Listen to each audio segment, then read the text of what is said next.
Ambassador as well. Hello, sir. Kalimera and greeting from India. My name is Swaminathan. I am the CEO of IRIS. I'm extremely honored to welcome His Excellency the Ambassador of India to Greece, to Samrit Global. I'm also delighted to invite the commercial representative, Mr. Gopal Ram. It's also an honor on the panel, Mr. Karakakis Dimitris, Chief Technology Officer of Athex Group. I'm also grateful to have Mr. John Kyriakopoulos, President of the Hellenic Investors Association in Athens, and Mr. Fanis Matsopoulos, who's a member of the Board of Directors of the Athens Chamber of Commerce and Industry. I speak a few words in Greek because, as it so happened many years ago, when I was a student in America, the first professor I had to meet was a Greek professor. His name was John Kyriakopoulos. And to impress the professor, I learned a few sentences in Greek. So I walked up to his office, knocked on the door, and said, Kalimera. Now, I did not know that he spoke no Greek. Then I followed up by saying, since he was busy working on something, so I said, Isi apaskolimenos. He said, what? That's when it struck me that he had no understanding of Greek, but my Greek pronunciation was so bad that he said, I don't speak Hindi. Hindi being the language, the national language of India. But as it turned out, the professor and I became very good friends. And instead of learning all the bad words in Greek, I learned all the good words in Greek. And that's how I get to show off a little bit of my Greek knowledge today. I'm grateful to all of you for being here today for the launch of what we call the India Cares Initiative.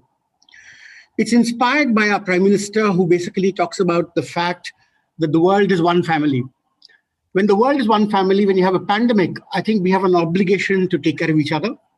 We have an obligation to be nice to each other because there is life after the pandemic, when hopefully all of us in our respective countries will join hands and move forward. Today, we don't know where the vaccine will come from. It will come from one country, it will be used in other countries. And therefore, the concept of the world being one family is what drives us to the seminar where we talk about our India Cares Initiative. I was looking at the trade statistics between India and Greece.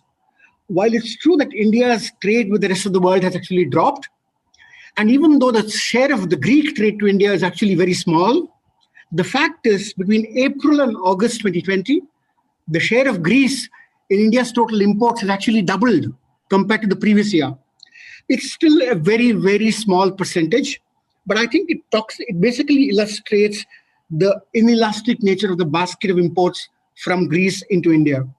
Of course, you will also know that there's been a significant drop in Indian tourist arrivals to Greece. Greece has been mounting a huge initiative in Mumbai, the city where I live, inviting people to come and visit Greece. I know in the last 1 year, at least 10 or 15 of my friends have actually gone to Mykonos and gone to Greece and spent a wonderful time there. So Greece is an extremely important country. And I think once the pandemic eases, I think Greece will be the preferred vacation spot for many Indians. This again offers an opportunity to cement our relationship even further. So what is the context? Why are we doing the India Cares Initiative? With the ESMA mandate, which requires filing in IXBRL, every company in Europe will need a tool for creating the document in XBRL. We are one of the world's leaders in providing the tool. I will talk about it a little later. And the tool can cost anything from 5,000 euro to 20,000 euro or more. There are companies offering tools at a much higher price, and there are a few companies offering tools at a lower price. But there is no avoiding the filing. It is true that ESMA has now reconciled to pushing the mandate back by a year, but has left the lawmaking to individual countries. So each country will have the flexibility to either make it happen now or make it happen later. Some countries like Germany have decided not to postpone it. Some of the East European countries have decided to postpone it. But we are waiting for the European Parliament to pass the law and for each country to make up its mind. Even so, I believe even if it gets postponed, I think it will be good for Greece to continue with the mandate so that ultimately the quality of disclosures in Greece goes up dramatically on account of this mandate. So what is our offer? What is the India Cares offer all about? We're actually saying we'll offer the software free for 1 year to all small cap companies. We're also saying we'll offer outsource services free for 1 year for all small cap companies. We will also offer a audit tool for free for 1 year for all the small caps listed on the Athens Stock Exchange. We're actually inspired by Pericles, who actually says what you leave behind is not what is engraved in stone monuments, but what is woven into the lives of others. All of us in India have grown up with the Greek philosophers, have grown up with understanding of Greek history, with also understanding of many of the Greek nobles who have left a huge impression on us. I still remember when I was in class 9, I was asked to summarize Homer's Iliad, which I knew nothing about. So I had to buy an abridged copy to do that. So we have grown up reading a lot about Greek writers from our very young age. And I think this statement by Pericles provides a very good understanding as to what we're actually saying. So what we want to leave behind is a spirit of partnership, a spirit of help, a spirit of assistance to Greek companies, to our counterparts in Greece. We're also a small cap company listed in India, and we know what difficulties we are going through. We know the problems we are having in terms of our own cash flows. And therefore, we believe that by offering this will be one more step towards creating a long-lasting partnership between India and Greece. In today's world of diplomacy, while governments are important, the engagement between private sector companies is also very important. And we see this as a way to strengthen our own diplomats' hands in Greece when they deal with Greek companies, the Greek government. So we are a company, we've been in the XBRL space for a long, long time. We have been seen as one of the biggest top quality providers, as the table on the right-hand side will actually show. In the US, they do a quarterly quality review, and we've been topping the quality charts everywhere. We do 3 things in this company. We help regulators collect data. We help enterprises create data for submission to the regulator. The world's biggest accounting firms are our partners. The world's biggest companies have been using our solution. Some of the world's the strongest regulators, including those in Singapore, use our solution to collect data from the agencies that they regulate. So there are 3 people in the seminar today, and I have a message for each of them in terms of taking it forward. I have been to the Athens Stock Exchange. I met Nikos. We've had some very good meetings in the past. And what I would love to do is to basically propagate the India Cares initiative, working with the exchange to all listed companies in the Greek market, especially the small caps. I also would like to work with the exchange, and we will do all this without sending you a bill. We will come there at our own cost. We would love to train the market intermediaries and investors on how to leverage XBRL. And we want to help companies get the filings right. I'll tell you why this is very important. I was talking to Mr. Kyriakopoulos before the meeting started. I was looking at the website of the Hellenic Investors Association. So I've been looking at the whole action on Folly and MLS recently. And I know at the end of the day, there's only so much that an exchange can actually do. The lawmaking, by bringing in the IXBRL mandate, will empower people like the Hellenic Investors Association to detect problems very easily. So when we tried to do a quality review of the MLS annual report for the last 2 years, we found that it's all in an image format. Converting it is very difficult. By moving to IXBRL, it will be difficult for companies to hide from investors, hide data from investors. I know MLS for the current year has not even published the results. So I think what we would love to do is to work with the stock exchange and work with Mr. Kyriakopoulos, Hellenic Investors Association, to be able to ensure that in this competition for capital, Greece is second to none across Europe. We would like to work with Greek companies. We would like to work with the Greek market, leveraging XBRL to ensure that Greece is a preferred destination for foreign capital, for foreign investors. And I think what will also make Mr. Matsopoulos very happy is if we can also work with the Greek government, with the business registry, and move more and more companies to XBRL. If even unlisted companies move to XBRL, you will actually find that the cost of borrowings of these companies actually will come down. This is a proven thing in many parts of the world. The World Bank has seen it. In Netherlands, companies filing in XBRL get a significant reduction in interest rates, and that's extremely important for them. I'm going to stop here and invite my fellow panelist, Mr. Dimitris Karaiskakis, to say a few words. Dimitris?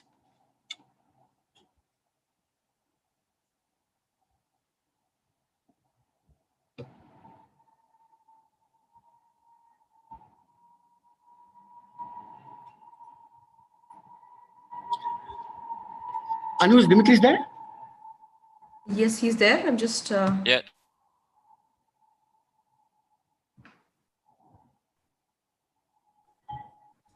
Yes, can you hear me now? Yes, I can see you now. Okay. Thank you. Can I share my Please, thank you. screen for Thank you. Thank I have you. a small presentation. Can you see it now? Not yet. Yes, I can see it now. Thank you. Okay. So, thank you for inviting me in this webinar. My name is Dimitris Kareskakis, and I'm the Chief Technology Officer for the Athens Exchange Group. A small presentation on the new, not now new, but the recent regulation on the XBRL. So, a little words about our group. First, the Athens Exchange Group is the operator of the Greek cash, derivatives, and bond markets.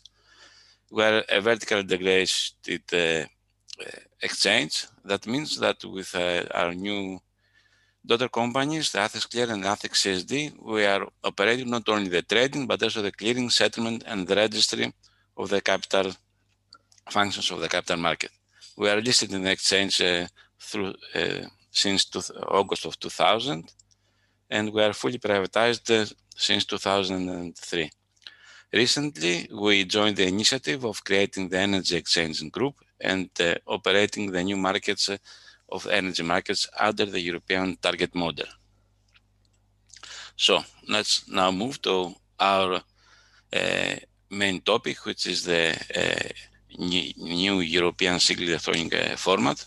So, after the implementation of the Transparency Directive in October 2013, the European Union moved to the next stage, which was the establishment of a uniform reporting format for companies throughout Europe by defining this new European single electronic format. In 18th of December 2017, the European Securities Markets Authority, ESMA, published a final draft for the development of regulatory technical standards, and thus creating the basis for a new uniform reporting format in the EU, which we call SF, a European Single Electronic Format. The European Commission gave the green light by issuing two regulations, one in December 2018, the regulation 2019/815, and later on with a new version in December 2019. What are the key requirements for this new regulation? Since 1st of January 2020, all issuers of European Union and the European Economic Area regulated markets are now required to prepare and publish their annual financial reports in accordance with the SF regulation. The EU-regulated listed companies must produce their annual reports in the new format, which is an extensive hypertext markup language for all reporting periods beginning on or after 1st of January. The consolidated international financial reporting standards shall be marked up with tags and use the inline XBRL technology to make the consolidated data machine readable. So, in a human readable document, using tags embedded with the inline XBRL, we create a second view which is machine readable. In this new regulation, a new taxonomy was created, the SF taxonomy, which contains the same accounting concepts as the IFRS taxonomy, but includes labels in all EU languages. Extensions can be used in this taxonomy only if there are no existing IFRS tags to be used, and the anchoring of extensions are also used to be linked to the closest taxonomy element. There are two levels of tagging in two phases. The first one is from now detailed tagging of primary statements, and from 2022 block tagging of notes. The regulation is expected also to be yearly updated on the basis of the IFRS taxonomy update. ESMA's regulatory technical standards do not deal with storage, dissemination of regulated information, nor with the assurance or audit of financial reports. To whom this new regulation apply? The SF regulation applies to all issuers with securities admitted to trading on regulated markets under the obligation to make public annual financial reports in accordance with Article 4.1 of the Transparency Directive. to annual financial reports containing financial statements for financial years beginning on or after 1st of January 2020. We have to note that the deadlines for the publications of the Transparency Directive remains unchanged, and the financial reports in this new format must be filled to the national competent authorities via the existing official appointed mechanism. We have to note for Greece, the Athens Group is the official appointed mechanism. What were the objectives of this new regulation? The aims of this SF regulation were to make financial reports comparable regardless of language, structure, and format, enable investors, authorities, and issuers to analyze financial information by machine, and thus increase transparency in the EU and the European Economic Area regulated markets. Now, what does this mean for the companies? The SF is a new format. For the first time, the consolidated financial statements of the EU-listed companies will be freely available in the public domain in a machine-readable format. That means that investors and other stakeholders will be able to search IFRS consolidated financial statements using computers as well as the human eye. How should the company start? Before making any updates, improvements, or changes to current annual report preparation arrangements, the first step is to understand the requirements and consider how SF may affect your company.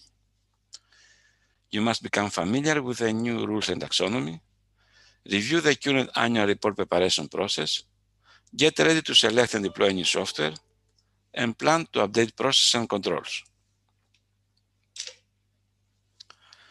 What about auditing? Will auditors be checking the SF compliant reports?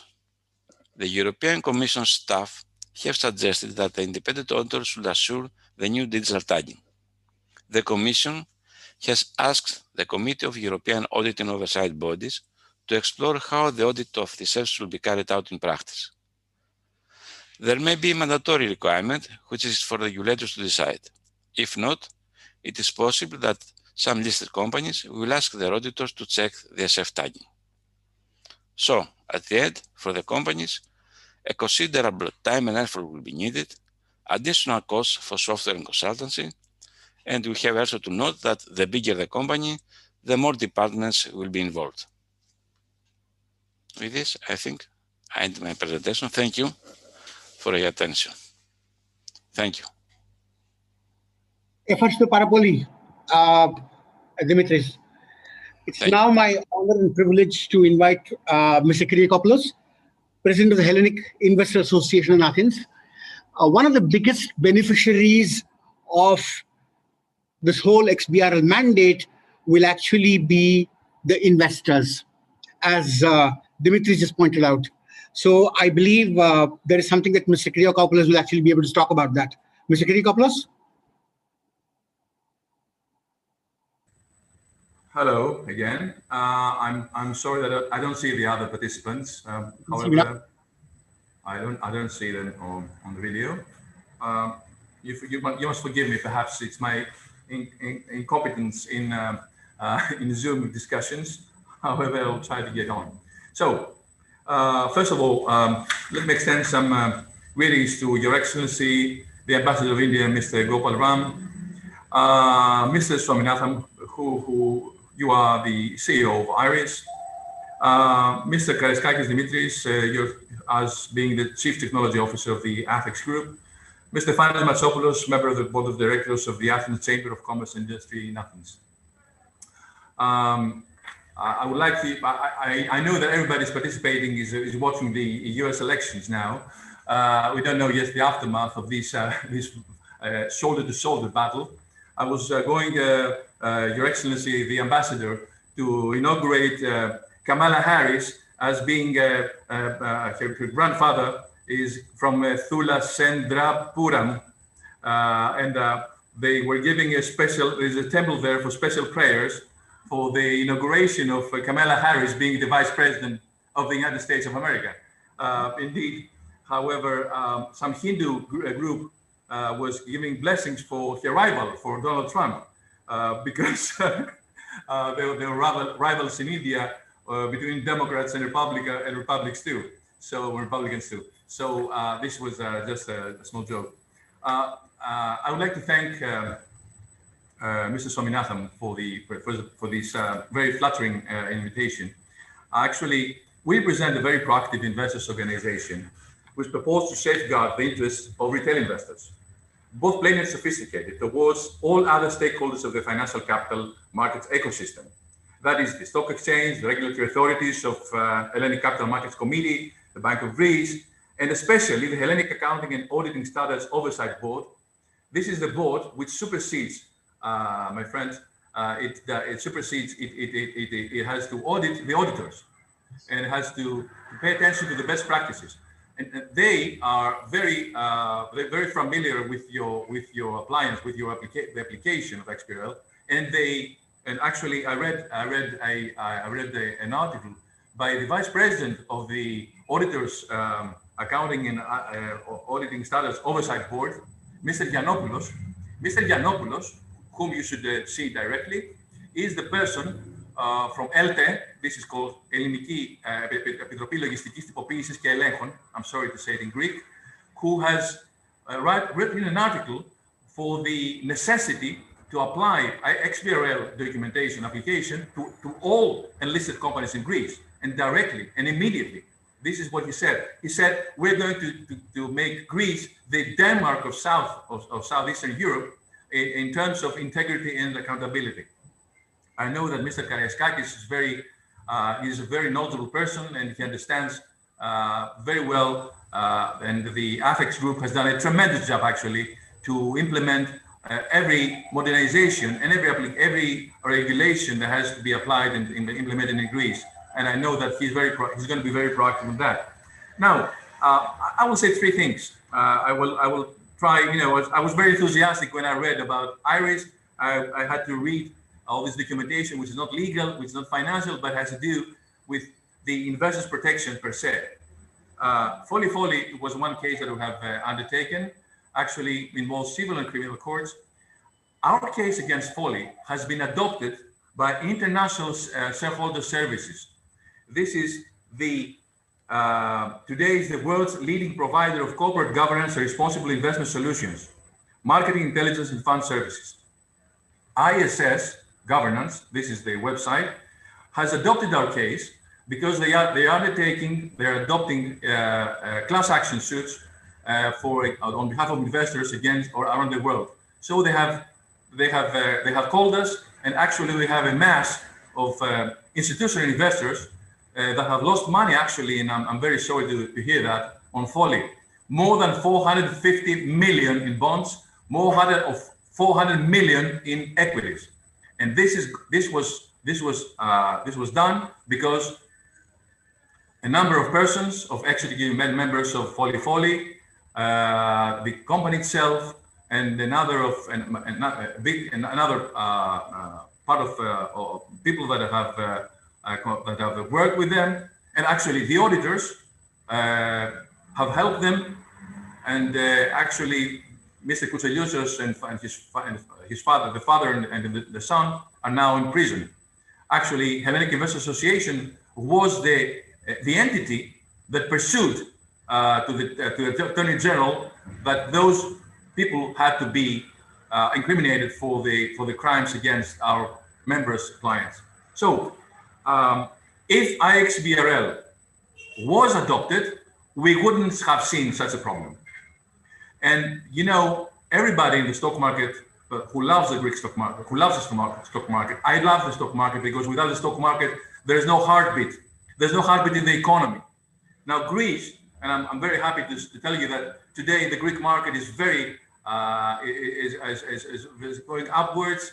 And I'm very happy to see that because I know that the people that are working within the enlisted companies are going to be more hopeful that the economy is going to recuperate again from this terrible problem and all this decade that we have suffered. So XBRL will help, if adopted, to the companies be more transparent. It's going to be more easily accessible to all the stakeholders. It will create a plain level field for small and bigger investors, but not only nationally and domestically, but internationally. It will make the financial reports more comparable. It will enable them to carry out automatic analysis. It is an implementation that will help the companies to become, even the smaller companies, to have to be visible, because otherwise huge, big asset managers will not take into account about the Greek companies, not more than 5 or 6 of them. But there are many jewels companies in the stock market of Greece that should attract the attention of the international audience. Actually, I think that the Greek market is very suppressed, and I think it has all the possibilities that to. I don't want to advise anybody on that. I know that it's not legally feasible to do that, but I think that the Greek stock market will skyrocket in the next years. I believe that the leadership of Greece is very good. I believe that all people share the same option. So why it's going to be helpful? Why your application will be helpful? The automation small. Now I've read some statistics from the U.S. market. That they say that it is a significant step forward to level the playing field for small entities. That it will bring more opportunities for smaller and mid-cap companies, making it easier and less costly to potential investors to attract it. Analysts will not only research a great number, can only research a greater number of companies, but can also take a closer look to the companies that they already follow, which supports better informed decisions.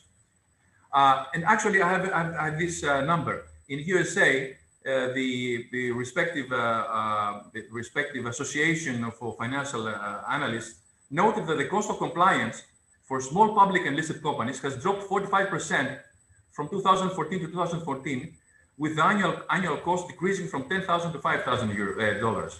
It has been done due to the use of XBRL. So I think, let's say, swap analysis, I think Irish should go to the Greek companies, Greek and listed companies, and show them that their costs are going to be diminished, not increased. Actually, this is going to be a user-friendly application that will make them, for the fund managers and for the analysts, to see the Greek companies very, very quickly, not waste time, and to a model, to a pattern that all others are doing that also in Europe and other countries in the United States. I think that I have overlapped my time. I'm not very good in keeping the time of my presentation. I thank you so much. Again, I'm going to tell you that we have been accepted as being a member of the Better Finance, which is the Federation of Investor Association of Europe. We're very proud of that, and we hope that we will bring some added value to that and our cooperation with you in Greece and in Europe too. Thank you. Thank you very, very much. Excellency, it's an honor to have you on the panel here today to launch the India Cares initiative. While reading your CV, I discovered that you and I went to the same college in Calcutta, in St. Xavier's College, Calcutta. The thing that's also interesting, when John talked about the company which he discovered a scandal in, around the same time, we had a jewelry company in India led by Nirav Modi, who also gave a huge amount of headache to government regulators. One suggestion that I had from Mr. Kyriakopoulos that I mentioned before the event started is that he can help Indian investor associations learn how to do class action suits against fraudulent companies in India. He's done he's taken very good initiatives in Greece to protect investor interests. Today, SEBI in India allows investor associations to launch class action suits. I think the experience from Greece will be very, very valuable. So it's my honor and privilege to invite His Excellency, the Ambassador of India to Greece, Mr. Amrit Logan, to launch the India Cares initiative and say a few words. Sir, the floor is yours. Or should I say the screen is yours? No, thank you very much. I hope I am audible. Loud and clear, sir. Yeah, so I just unmuted. So good morning to all of you, to Mr. Swaminathan for on behalf of IRIS to take this initiative under India Cares. And I wish to congratulate him for this. For the two previous speakers, it was very interesting. Mr. Dimitris from the Chief Technology Officer, whom I learned that is doing a good job, and also Mr. Kyriakopoulos, President of Hellenic Investors Association, and about his experience with using the system. Well, I have been in Greece just 3.5 months, so I'm just getting to know people. Unfortunately, the COVID situation has affected all of us. And when I arrived in July, early July, things were very quite conducive in Greece. So I thought I have escaped from India, where things were bad,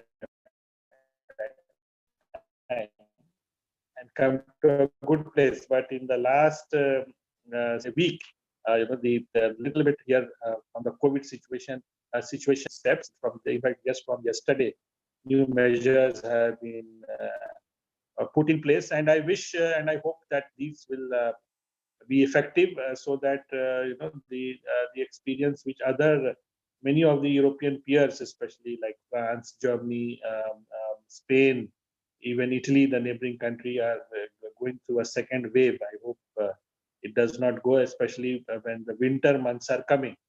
And on the other hand, we are happy to see that in India the peak rate has been passed, and in the last 1 week or so, as per the statistical trend, the situation is looking good. That it is coming down, and recovery rate is good. Death rate is still much below the world average. In fact, half than that. So these are happy trends. So we hope when we are coming to the end of 2020, we will have we'll have some new year to cheer. But in spite of that, thanks to technology, we can exchange on video conferencing.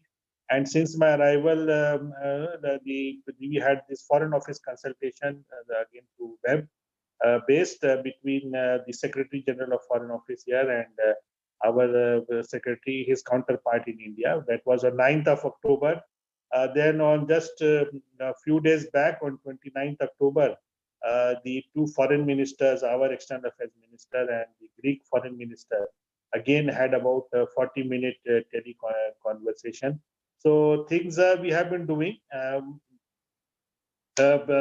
Greek-India relations, since last year, especially after the formation of the new government here, has been looking up in the 84th Thessaloniki International Trade Fair, which was held in 2019 September, which is a very prestigious event from not only from the Greek point of view, but also from the international point of view. India was the honored country. Our Minister of State for Commerce, Civil Aviation, Mr. Hardeep Puri, had led a big Indian delegation. We had a large contingent of business people, and as the first speaker was saying, the India-Greek commercial relations, though not big, has been stable, but we hope to build on that. And in the area of technology and in other small industries, defense and agriculture. So we hope to build on this, where pharmacy is another area where both have synergies, and India has also a lot to offer. And similarly, Greek investors are welcome to India. Greek is in the context of European Union policies. One of the three pillars is, of course, in addition to environment, is digital technology. Use of digital technology is being stressed more and more, and fortunately, Greece is now picking up very fast on that. It is also attracting a lot of investments. What I read, for example, companies like Amazon, Deloitte.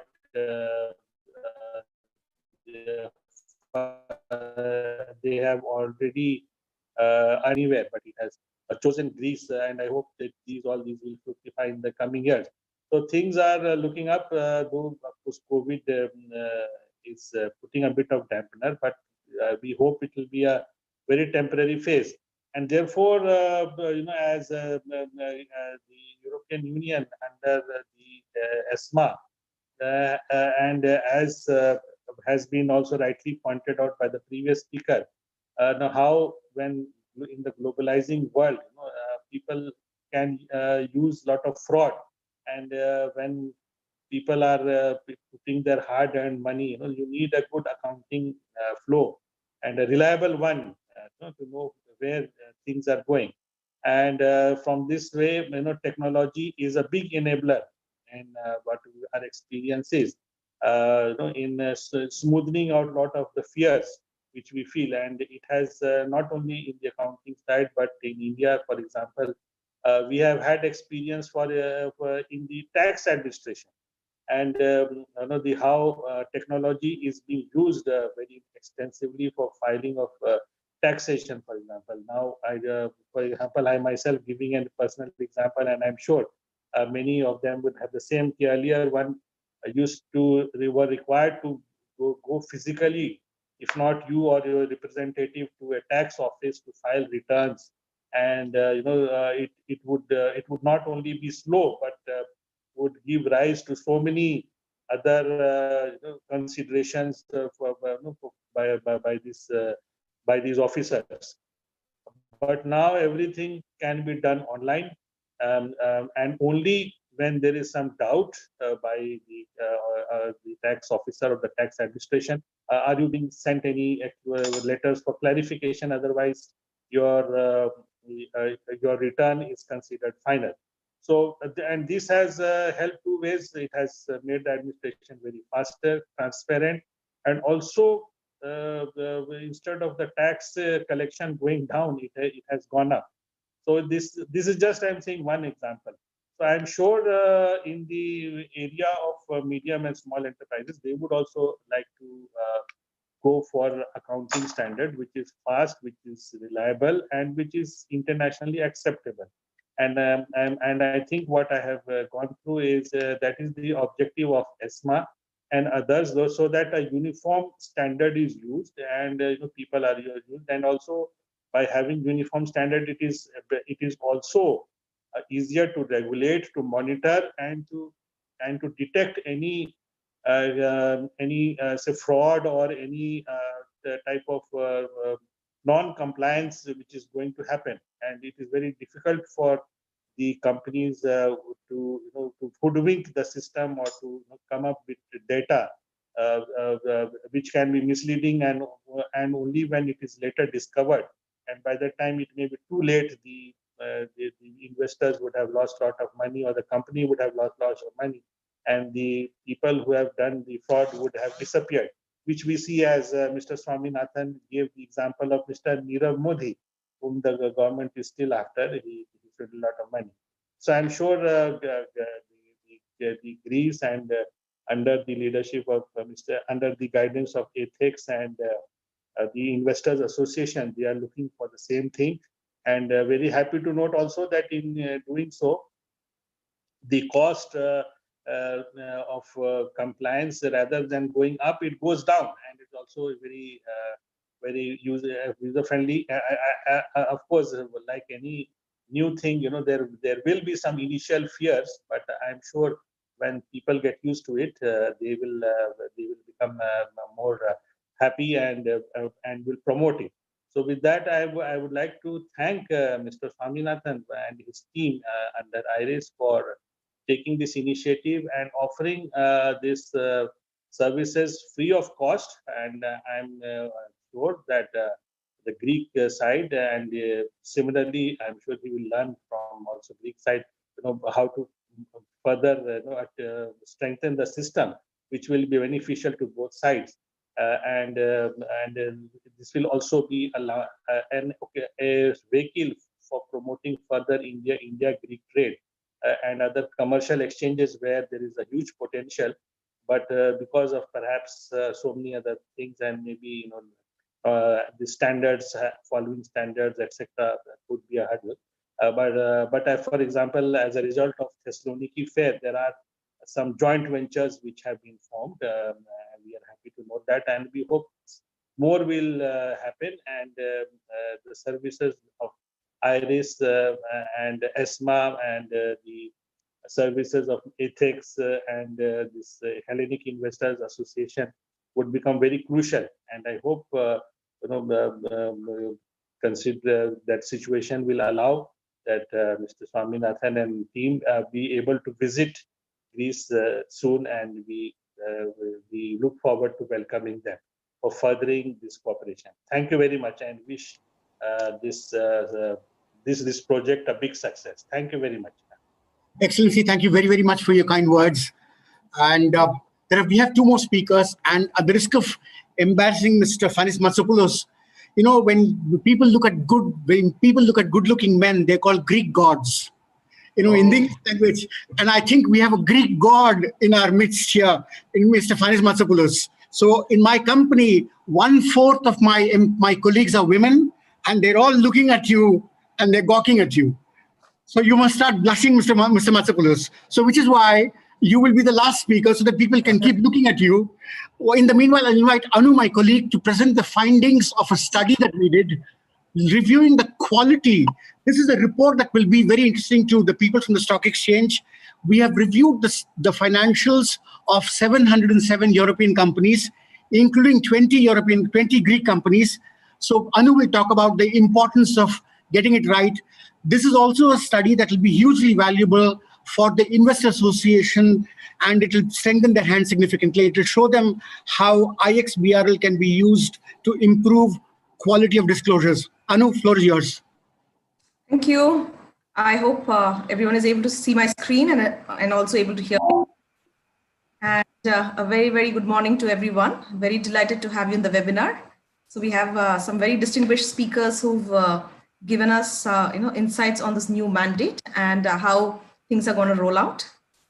And in this next 10 minutes, what we want to focus is why is getting the quality important, and why is this whole new regulation for Greek companies very important. So this is going to be the theme of the next 10 minutes, which I'm going to present to you. And first of all, for any listed company, why should you take quality seriously? It is for two reasons. One is because regulators take quality seriously. And the second reason is because your investors take quality seriously. So, in many, many countries around the world, I think there have been a lot of, some of which were deliberate, some are intentional, some are not intentional. But when you hear big scams like Enron in the US, Wirecard in Germany, it brings a lot of chaos in the financial systems, right?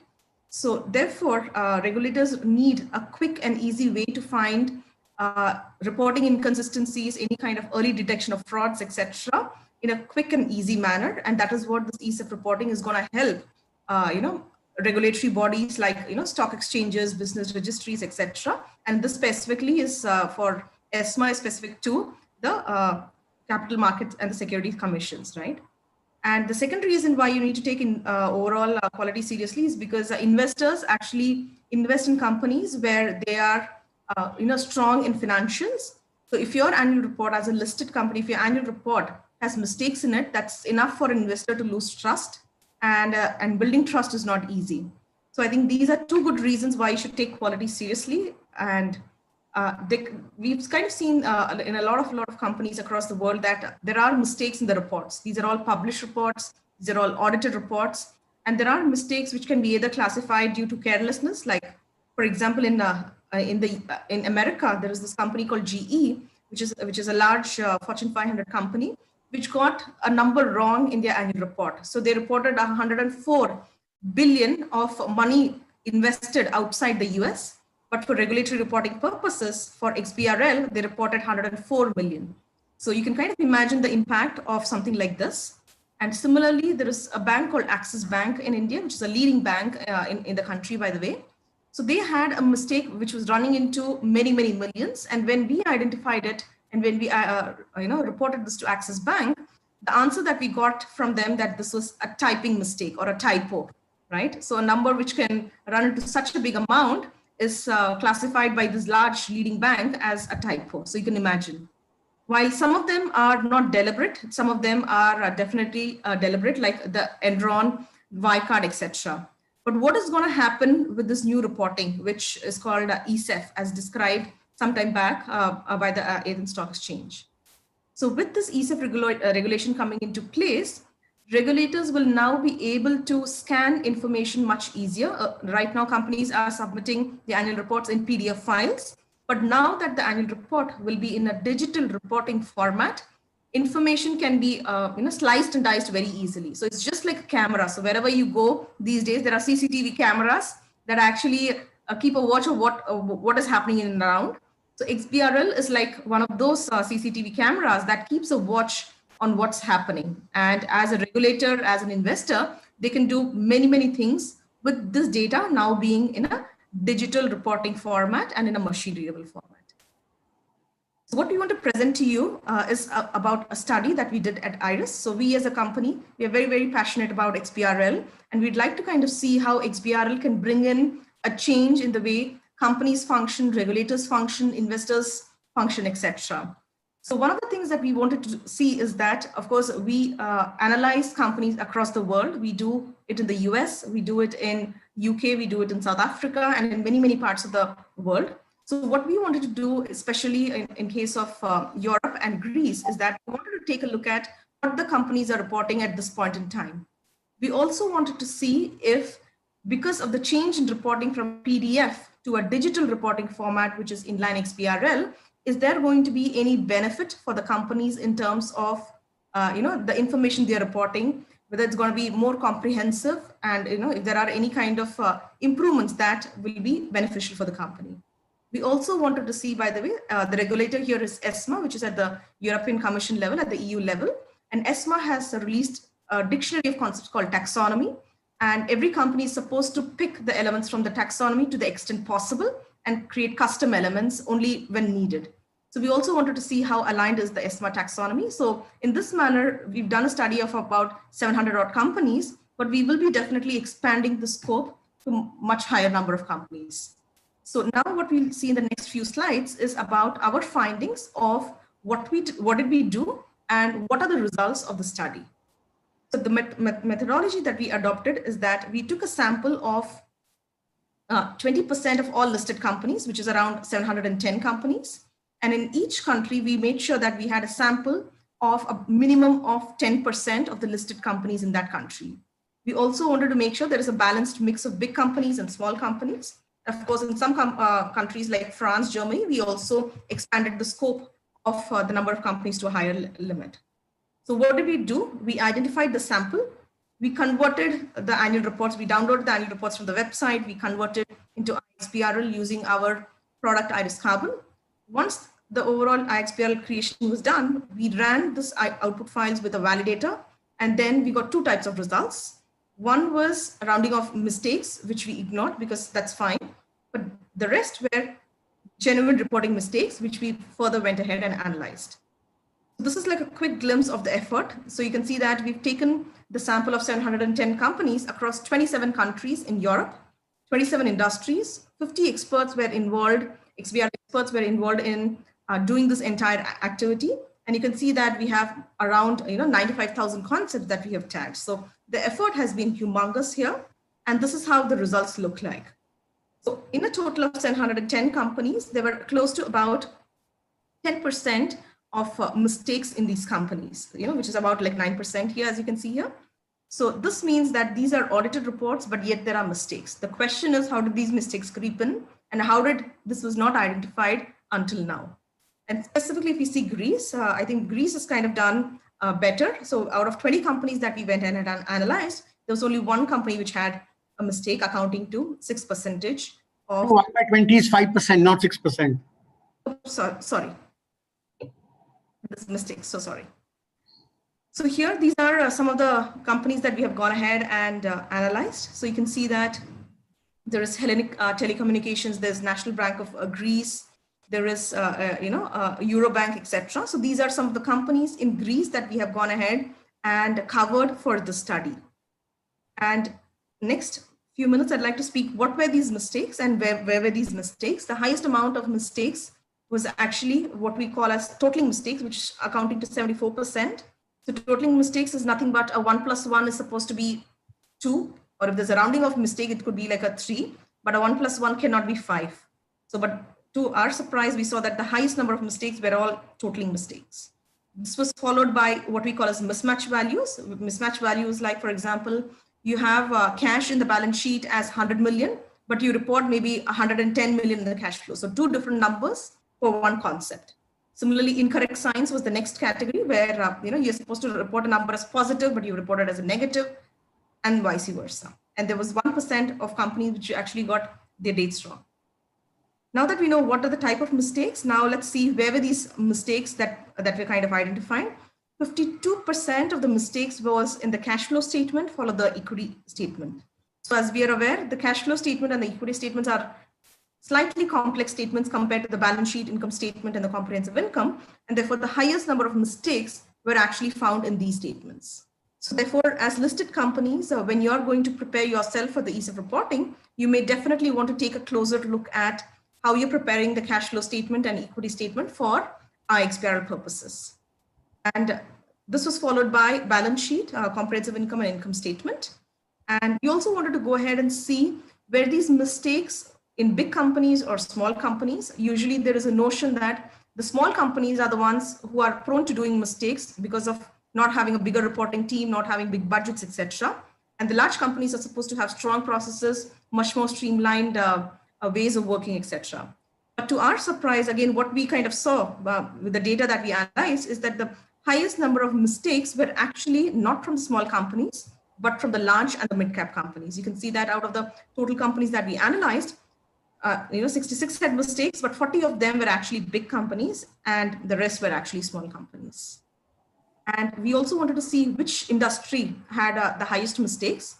Again, here what we saw is that banking, insurance, and financial services sector, if you're a firm in this sector, you may again want to pay a very close attention of how you're doing your IXBRL, because from our overall sample that we have gone ahead and analyzed, we saw that the highest mistakes was in the banking, insurance, and the financial services sector, which is supposed to be one of the very critical sector for any economy. This was followed by mistakes in the consumer goods and services, manufacturing, real estate, and so on.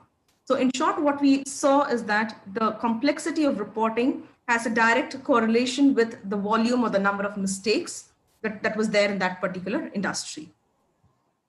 Here is an interesting table that we'd like to kind of present. And here what we did was, as I mentioned in the beginning, ESMA has given a list of variables and companies are expected to take a look at the list of variables provided by ESMA and use those concepts. For example, if I have revenue and if there is a variable in the ESMA list, which is called revenue, I'm supposed to use that tag. So what we did was that there are some concepts of companies where they may not have that particular concept in this master variable list provided by ESMA. So in this case, they can go ahead and create extensions. So what we saw was that out of the 710 companies that we had gone ahead and tagged and analyzed, there were close to 10% of companies that needed extensions, which means 10% of company disclosures were not standardized as per, or they were not aligned with the ESMA concepts. These were all very company-specific disclosures or industry-specific disclosures, and therefore these needed custom elements. And the highest amount of custom elements was again in the banking, insurance, and financial services sector, real estate, and utilities. Again, you can see that the percentage of extensions is higher. It's 14%, 12, and 11 respectively. And this is much higher compared to the average extension percentage of 10%. And one of the reasons why you're paying a little emphasis on this slide is for the fact that companies, as per the ASIF regulation, are required to create extensions only when it is necessary, right? And therefore, there are many softwares for ESIF reporting that say that creating of extensions is automated and it happens on the fly, etc. But as a company, you are supposed to go ahead and review your extensions. You're supposed to go ahead and see the extensions and then only approve it. So if you're not able to see the extensions which is getting created, you're approving something that you're not seeing about. This is also going to go to your auditors. And therefore, it's also important that your auditors also should have tools that allow them to go ahead and see extensions and the tagging. So therefore, do not be in a black box. It's very important that you get full visibility of what is being tagged, what extensions are being created, so on and so forth. And again, next 2-3 minutes, what I'd like to speak about is that the companies that we have gone ahead and tagged and the mistakes that we found out, how did we get to identify these mistakes? So we'll take examples, 4 examples of each of the categories that I explained just some time back. The first category was totaling mistake. So this is a cash flow statement here. And in the cash flow statement, the company has a total of 181. And once we tagged this entire cash flow statement, and when we ran a validation check, there was a validation warning which said that there are some calculation inconsistencies. There is a check which is called calculation check. So as per this check, it showed that what the company's reported is 181,000, but the actual total should be a minus 18, and therefore there is a difference. Similarly, for the next category, which is called mismatch values, we tagged the annual report, an income statement of a particular company. The company has profit for the year 10,187,228, and this 10,187,228 is further divided between parent and non-controlling interest, and then again they have the total. So ideally, these two numbers should be same. And when we tag this whole statement, we ran the validations. There was this check which said there are duplicates. As you can see here, there's a check which is called duplicates. And as per this check, there cannot be two different numbers for one profit or loss for a particular period. So in this case, it triggered an alert saying that, hey, by the way, for your concept, which is called profit loss that you're reporting, you have two different numbers for a single reporting period. Similarly, the next one is actually even more scary. This is again from an income statement of a company. They have an operating profit of 27,308, and they have some expenses, which is 902 euros. And therefore, they're supposed to report a profit before tax, which they have in the text. But if you see the number, they have actually reported a loss. So this could be like a very disastrous situation for any investor. And the company has actually reported a profit, but they have shown it as a loss by mistake. So this again was flagged off, but the same calculation check where it shows that this is the number that you've reported as a loss, but actually this should have been a positive number. Probably this was again one of those typos, or somebody got a parenthesis there instead of showing it as a positive value. Therefore, the XBRL machine runs this check and identifies with a click of a button that there's a difference here. And the last one is again very, very surprising. So the company has reported its annual report, a cash flow. When we tag the whole statement, we again got a check which says there are two different numbers for one concept, which is called receipts of sale of goods. And when we saw that the company got the headers wrong. So somebody did just a manual copy paste of the current period with the prior period, therefore bringing in wrong information out here. So while these are some very quick examples of how information becomes more visible to regulators, to investors in a machine readable format, it's kind of very, very important that you make sure that you have the right software, the right services, and the right setup for you to go ahead and comply with ESEF. So in short, what we want to kind of say is that there are many, many options available in the market for you to go ahead and comply with ESEF. I think we just want to give you a few recommendations that we definitely think you should kind of take a serious look at. So you can purchase any software. There are many softwares in the market. Always make sure that the software that you're going to use has the ability to go ahead and validate the tagging that you're doing. Things like omission, things like the inconsistencies, which we just showed you, you should be able to run it yourself and see it yourself. Only then you know what's there in your report. It's also recommended that you use a collaborative software, because here there's going to be a lot of back and forth in the annual report preparation process. There's also auditors who need to audit the ESEF documents. So collaborative software anytime will allow you to have a more streamlined process. And for ESEF, like I said, there are many, many softwares which are available in the market, but there are certified softwares by XBRL International. XBRL International is the global consortium that maintains and regulates the XBRL standard. So make sure that the software that you're going to purchase is an XBRL International certified one. There are also softwares that have participated in the ESMA trial tests. So, you could check for those aspects as well. And like I said, very, very important that whatever you're using, whether it's a software or a service, you should be able to go ahead and see what is being created, which means you should be able to see things like extensions, anchoring relationships, and the taxonomy which is being created for you. So it's kind of very important that you have full visibility of what is being produced as part of this new regulatory reporting format. Of course, with a combination of good, software and, with limited training, I'm sure even if this is a new topic for most companies, you will be able to go ahead and comply with this process. So I think it's important to get started. And that is why we thought it's important for us to share our experience of how this entire reporting is going to impact you as a company and your investors, and from a regulatory reporting perspective. With this, I come to end of my presentation. Over to you, Swami. Thank you, Anu. Thank you. And it's my privilege now to invite Fanis to come and say a few words. I think the message I want to convey to Fanis through him to the Chamber of Commerce is that even though the ESMA mandate is primarily for listed companies, there is significant value if even unlisted companies start using XBRL. Because, we've actually found in countries like the Netherlands, unlisted companies, by submitting data in XBRL to banks, have brought down the cost of borrowing. If the cost of borrowing comes down, it makes the companies more competitive. And if it makes the companies more competitive, I think it ultimately is a significant boost to the economy. So my submission to you is you may want to look at the possibility of expanding the scope of XBRL filing even for unlisted companies and talk to the government about it through the Chamber of Commerce. Over to you, Fanis. Your Excellency, Ambassador, dear all, as Chancellor of the Board of Directors of the Athens Chamber of Commerce and Industry, responsible for the enhancement of Hellenic-Indian trading relations, I would like to express to you that I feel honored and privileged to participate in these esteemed professionals and institutional representatives. During the last 20 years period, international trade has reached incredibly high volumes, thanks to globalization. As you are all aware, multi-billion-dollar agreements have taken place at lightning speed, creating gigantic organizational structures that promote innovation, social and economic welfare. As you all know, prior to that tremendous economic expansion, from time to time, financial statements have shaken the business community by increasing the uncertainty among the business companies and entrepreneurs. Who can forget, as the Irish representative showed previously, the Enron scandal? No one.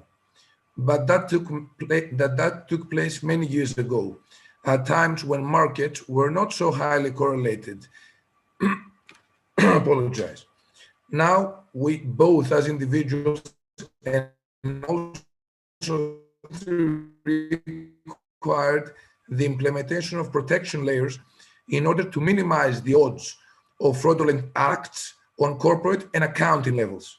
The European Securities Market Authority, the ESMA, as we refer it shortly, has clearly made the first step towards a more legitimate, transparent procedure on accounting presentation by setting as mandatory the IXBRL extension format for listed companies in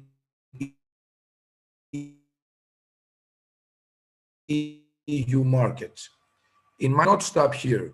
The ESMA should be the role model based on which local governments, the Greek, the Netherlands government, the German, the French, can cooperate and create a security frame that all, please be careful, all non-listed entities should report in the same format their financial statements.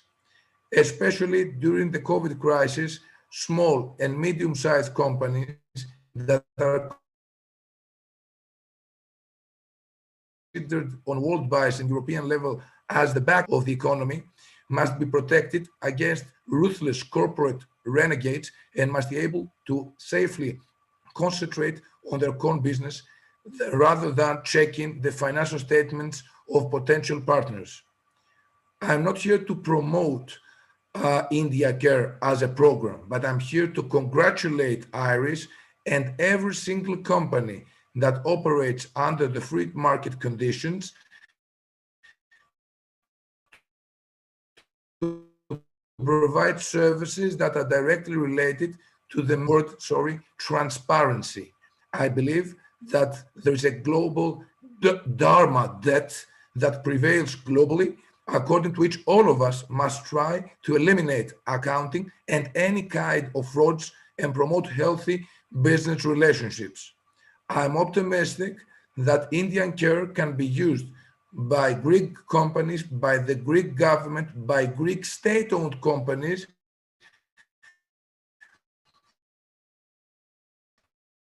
in order to move toward, personally, are always at your disposal for any further assistance.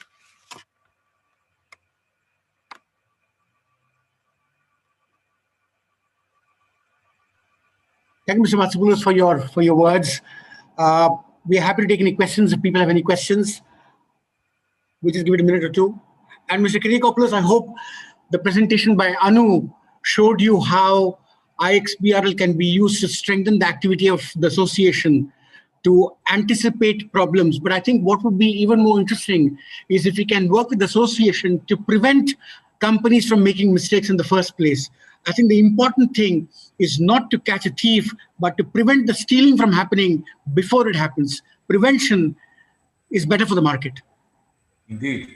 Actually, I would like to have the opportunity to, with our financial consultants and our General Secretary, Mr.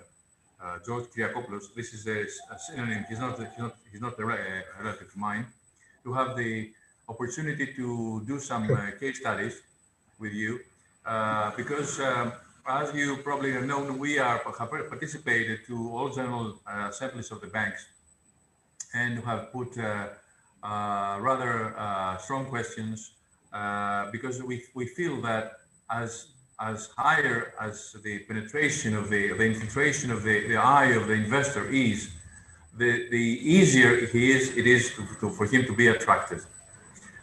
Indeed, I would like to see more about it, and please use us in any way you think that it would be good for you to penetrate the market.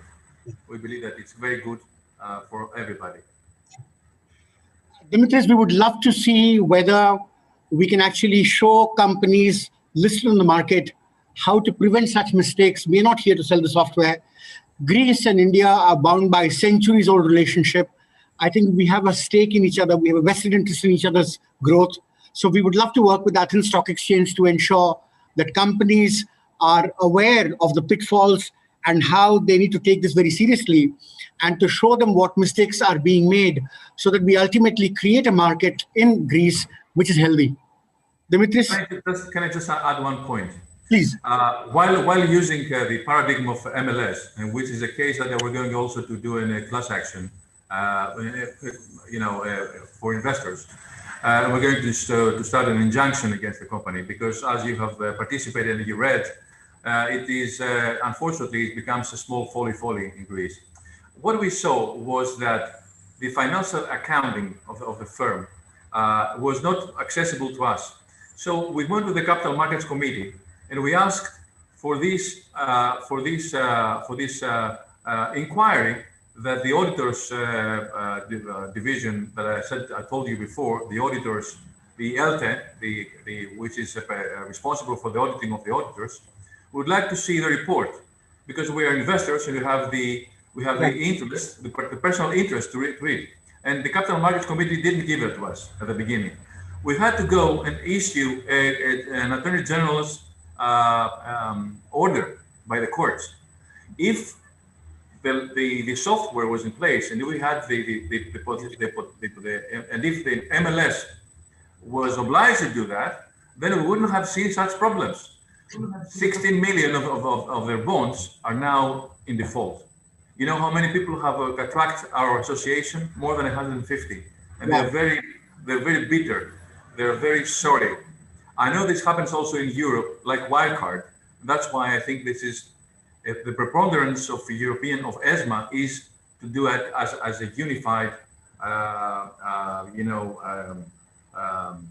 way for all enlisted companies, and not only enlisted companies, as you said before, in around Europe. Otherwise, Europe will die after the pandemic. No, if the European capital market is not resurrected, I'm putting, they're not my words, they're words of high caliber European dignitaries, then it will die after the pandemic. It's very dire situation in Europe right now. I think from my interaction with the stock exchange in Athens, I met Nico several times. I think they're extremely committed to creating a very healthy, vibrant capital market. They're also a private company, and I think my compliments to them. I think at the end of the day, they can create the legal framework. And ultimately, if I'm hungry, I have to eat myself. They will create the framework for good disclosure. And people like you, people like us, need to take advantage of it to spot problems and bring it to their attention. Dimitris, over to you. If I may say, yes. First of all, the framework is not created by the Athens Stock Exchange. It's created by the regulators and the ESMA. ESMA first, and the regulators follow with the local legislation. Sure. So our care is to harmonize our processes and our systems to be intact and to be in line with this new regulation.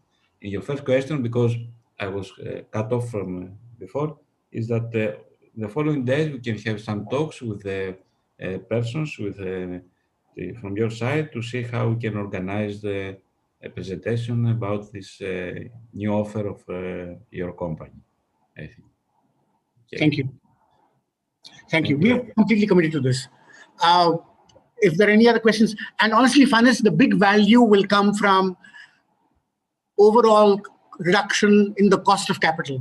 When the cost of capital comes down for all companies, I think the economy gets onto a wonderful path. Today in India, 30,000 companies, including private and public, are submitting data on XBRL. Today, the central bank in India is using XBRL to catch banks and to improve the quality of disclosure. We are right now in the process of having the insurance companies beginning to adopt XBRL. So I think the value is huge. The most important thing I want to mention to you is the adoption of XBRL can create a huge number of jobs in Greece. Greece can be the center for providing solutions to all of Europe. And I think that's something, again, you might want to be mindful of, because from the point of view of India-Greece relationship, I think setting up facilities for training Greeks who can then offer services and tools to all of Europe is a huge possibility. I mean, you can do your calculation. There are 4,000 companies across Europe, and the average spend per company is about 10,000 euro. That's the size of the market. And I think it will be, given the stage of economy of Greece, I think Greece is extremely well placed to take advantage of this market. Fanis? Especially nowadays that the Greek government is implementing measures that will attract foreign direct investments that are directly related with infrastructures like the Microsoft case, which we will have a huge cloud data. Right. Especially yours, that is very highly sophisticated, yes, and it has measurable results. Yes. You have measurable results already tested on Greek companies. Yes. It doesn't matter the size or the field, the sector that the companies operate. One way or another, it will come to a point that all of the companies that want to establish viable relationships with foreigners, they will need to report on a globally accepted way. Popoulos mentioned a few minutes earlier. It's a matter of economic and social justice. Yes. We need to protect the minor shareholders, the small investors that are trying to create wealth for them and their families. Your application, in my opinion, delivers this purpose. Absolutely. So before I conclude, I want to thank two people who actually made this possible from the embassy side, Mr. Nirmesh Kumar and Mr. Gopal Ram. I'm extremely grateful to you. I'm also grateful to the audience who've actually come here, some of whom are on Zoom, many of whom have actually gone to YouTube. I think there's a significant awareness in Greece for this. And Mr. Kyriakopoulos, very soon you will be out of a job because there'll be no companies in Greece having a fraud. They will all be absolutely wonderful companies. So you will have to look for a legal practice in some other activity. And that's the hope that we come with. On that note, efforts to Parapoli, thanks, Velenica. I can't speak Greek, but I've tried my level best. Thank you very much, very, very much. Bye-bye. Thank you. Bye-bye. Thank you. Thank you. Thank you.